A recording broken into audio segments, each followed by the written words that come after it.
माननीय श्री इमरान प्रतापगढ़ी जी। धन्यवाद सभापति महोदय।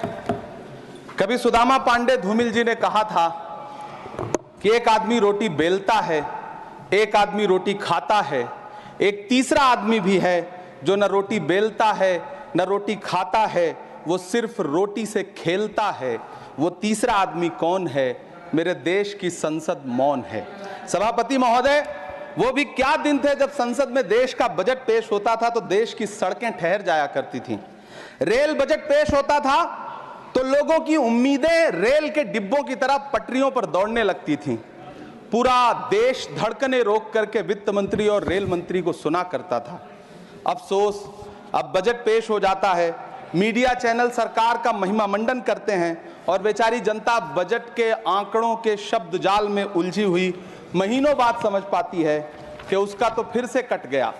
सभापति महोदय, पिछले 2 साल अमृतकालीन बजट पेश किए गए और इस बार एक नई शब्दावली गढ़ी गई है, तुष्टीकरण बनाम संतुष्टीकरण का बजट। सभापति महोदय, सुनने में कितना अलंकारिक लगता है ये शब्द। सोच रहा हूं देश की वित्त मंत्री और प्रधानमंत्री जी से पूछूं कि आखिर किसकी संतुष्टि? जिस बजट में मनरेगा के लिए 1 रुपए की बढ़ोतरी ना हो, वही पुराना 86,000 करोड़, जबकि पहले ही 9,754 करोड़ का घाटा हो, जिस मनरेगा से करोड़ों मजदूरों के घर में चूल्हा जलता हो, उस मनरेगा में काम करने वाले गरीब मजदूरों के लिए अगर आपके खजाने से 1 रुपया भी इजाफी नहीं निकल सका तो भला कौन संतुष्ट हुआ साहब? इस देश का गरीब मजदूर या आपके उद्योगपति दोस्त? वो जो महाराष्ट्र में लोकसभा और विधानसभा के बीच में 40 लाख मतदाता बढ़ाए गए थे, अरे उन्हीं के लिए मनरेगा का थोड़ा सा बजट बढ़ा देते। क्या उसमें मनरेगा का एक भी मजदूर नहीं था? 40 लाख लोगों में सारे के सारे 12 लाख की छूट वाले से आगे के लोग थे।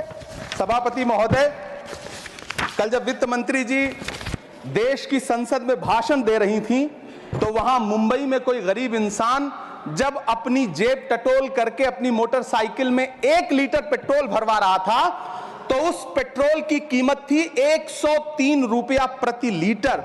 आखिर इतना महंगा पेट्रोल डीजल खरीद के कौन संतुष्ट हो रहा है? इस देश के गरीब लोग या फिर सरकार के चहेते धन्ना सेठ? सभापति महोदय, वित्त मंत्री जी इस बजट को मध्यम वर्ग को संतुष्ट करने वाला बजट बता रही हैं।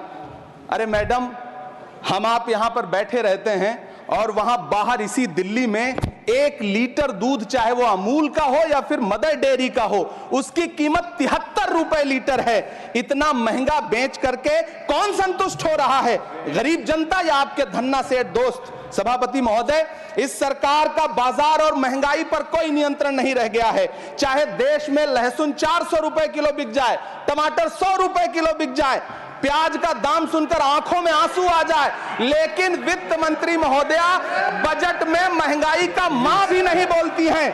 बच्चों की किताब और पेंसिल तक पर टैक्स लगाने वाले सरकार से मैं पूछना चाहता हूं कि आप मध्यम वर्ग का हितैषी बताते हैं खुद को, तो शर्म नहीं आती है? खुद को धार्मिक कहने वाली सरकार भगवान श्री कृष्ण के प्रिय खाद्य पदार्थों दही और मक्खन तक पर जीएसटी लगाती है और बात करती है मध्यम वर्ग की हिमायती होने की।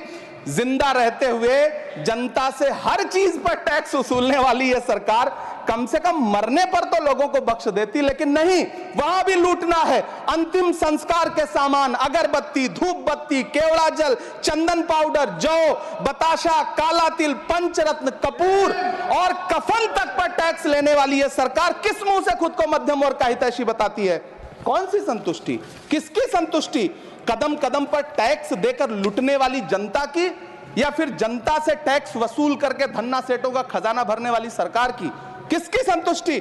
सभापति महोदय, 18 अगस्त 2015 आरा का बिहार का ऐतिहासिक मैदान, सजा हुआ मंच, हजारों की भीड़ और सामने खड़े हुए देश के प्रधानमंत्री का भाषण।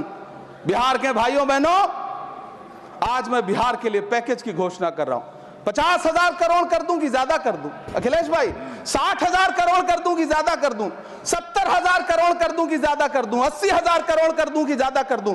चलो, मैं बिहार को 1.25 लाख करोड़ का पैकेज दे रहा हूं। 10 साल हो गए सभापति महोदय, वही ढाक के 3 पात, बिहार आज भी विकास की बाट जो रहा है। भाषण आज भी प्रधानमंत्री जी के यूट्यूब चैनल पर सुना जा सकता है। जो झूठ बोल के करता है मुतमईन सबको, वो झूठ बोल के खुद मुतमईन नहीं होता। सभापति महोदय, ये तो राहुल जी का असर है। कौन सा शब्द सर, कौन सा शब्द? झूठ। ठीक है सर, मिथ्या बोल करके, जो मिथ्या बोल के करता है मुतमईन सबको, वो मिथ्या बोल के खुद मुतमईन नहीं होता। ये राहुल जी का असर है। जो मखाना बोर्ड की घोषणा हुई, अखिलेश जी आपको याद होगा, भारत जोड़ो न्याय यात्रा में 30 जनवरी 2024 को बिहार के रंगभूमि मैदान में राहुल गांधी जी का पूर्णिया में भाषण था और उसमें मखाना को लेकर उन्होंने आवाज उठाई थी। ये उनका असर है कि आपको मखाना बोर्ड बनाना पड़ा, वरना तो आप मैखाना बोर्ड बनाने वाले लोग हैं।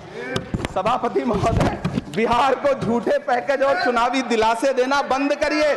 आज भी जब कोसी में बाढ़ आती है तो पूरा सीमांचल बर्बाद हो जाता है। मैंने उस तबाही को अपनी आंखों से देखा है। 2016-17 की बाढ़ में अपने इन्हीं हाथों से राहत सामग्री बांटी है मैंने। अगर सच में बिहार के लिए कुछ करना चाहते हैं तो बिहार को बाढ़ से बचाने का प्रबंध करिए। पूर्णिया एयरपोर्ट 10 साल से बाट जो रहा है, घोषणा 2014 में हुई, बन के आज तक तैयार नहीं हुआ। अलीगढ़ मुस्लिम विश्वविद्यालय का किशनगंज सेंटर बजट के अभाव में दम तोड़ता जा रहा है। मैंने पिछले बजट सत्र में भी आवाज उठाई थी। आज फिर वित्त मंत्री जी से अनुरोध करना चाहता हूं, दामन फैला करके, कि अलीगढ़ मुस्लिम विश्वविद्यालय का किशनगंज सेंटर बन जाने दीजिए। आखिर कौन सी नफरत है? यह मुल्क हमारा भी है। इस मुल्क की मिट्टी में हमारा भी खून पसीना शामिल है। हमसे इतनी भी क्या नफरत? रिश्तों की ये नाजुक डोरें तोड़ी थोड़ी जाती हैं। अपनी आंखें दुखती हो तो फोड़ी थोड़ी जाती हैं। सभापति महोदय, अल्पसंख्यक मंत्रालय का बजट काटकर मौलाना आजाद नेशनल फेलोशिप बंद कर देना, प्री मैट्रिक स्कॉलरशिप बंद कर देना, नई मंजिल योजना बंद करना, धरोहर योजना बंद करना। 2024-25 के बजट में माइनॉरिटी मिनिस्ट्री के लिए 3183 करोड़ रुपए की घोषणा हुई, लेकिन देश को हैरत होगी कि बाद में समीक्षा करके लगभग आधा कर दिया गया, 1868 करोड़ रुपए। मैं तो सरकार से पूछना है कि कौन संतुष्ट हुआ? इस देश का अल्पसंख्यक संतुष्ट हुआ या आप संतुष्ट हुए? किसका संतुष्टिकरण? सभापति महोदय, मैं प्रधानमंत्री जी से कहना चाहता हूं कि आप ही ने 1 मार्च 2018 को किंग अब्दुल्ला को, जॉर्डन के किंग अब्दुल्ला को मेहमान बना करके इसी दिल्ली में एक कॉन्फ्रेंस में कहा था कि मैं मुसलमानों के एक हाथ में कंप्यूटर और दूसरे हाथ में कुरान देना चाहता हूं। कंप्यूटर देने की बात तो छोड़िए, पढ़ाई के लिए जो स्कॉलरशिप मिल रही थी उसको भी छीन लिया आपने। किसको संतुष्ट करने के लिए? हम समझते हैं इस साजिश को। आप माइनॉरिटी मिनिस्ट्री का बजट काटते काटते एक दिन मिनिस्ट्री को ही बंद कर देना चाहते हैं। वो जहर देता तो सबकी नजर में आ जाता, सो ये किया कि हमें वक्त पर दवाएं न दी।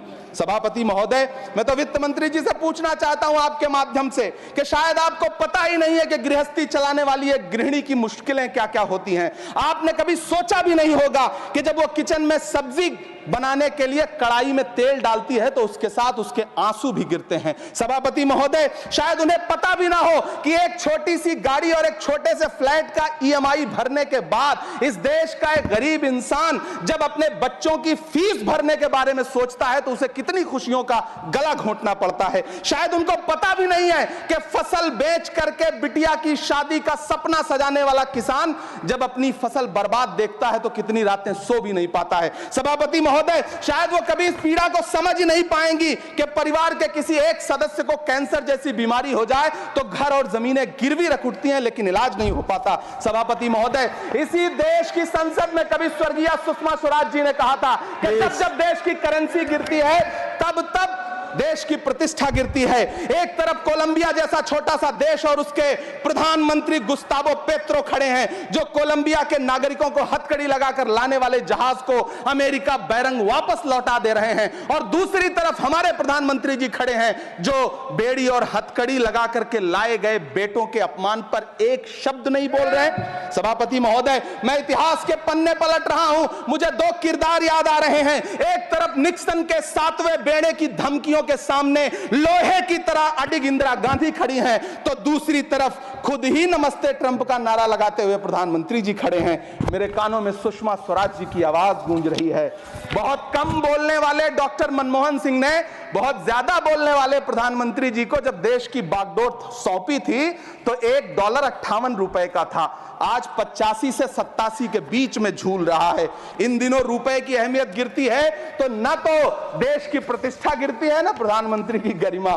जिस देश में 80 करोड़ लोगों को 5 किलो राशन के लिए कतारों में लगना पड़ता हो, उस देश में यह सरकार 12 लाख तक के टैक्स न लेने के लिए अपनी पीठ थपथपा रही है।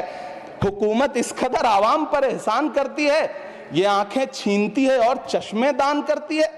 सभापति महोदय, महाराष्ट्र का भिवंडी हो, मालेगांव हो, इचलकरंजी हो, यूपी का बनारस हो, मुआयमा हो, मुबारकपुर हो, रांची का छोटा नागपुर हो, बिहार का भागलपुर हो, हर जगह बुनकरों की उम्मीदें तोड़ रही हैं, लेकिन इस सरकार के पास उनके लिए कुछ भी नहीं है। मुरादाबाद का पीतल उद्योग, कानपुर का चमड़ा उद्योग, सहारनपुर का लकड़ी उद्योग, फिरोजाबाद का चूड़ी उद्योग, अलीगढ़ का ताला उद्योग, सब सरकारी प्लानिंग से तबाह हो रहे हैं।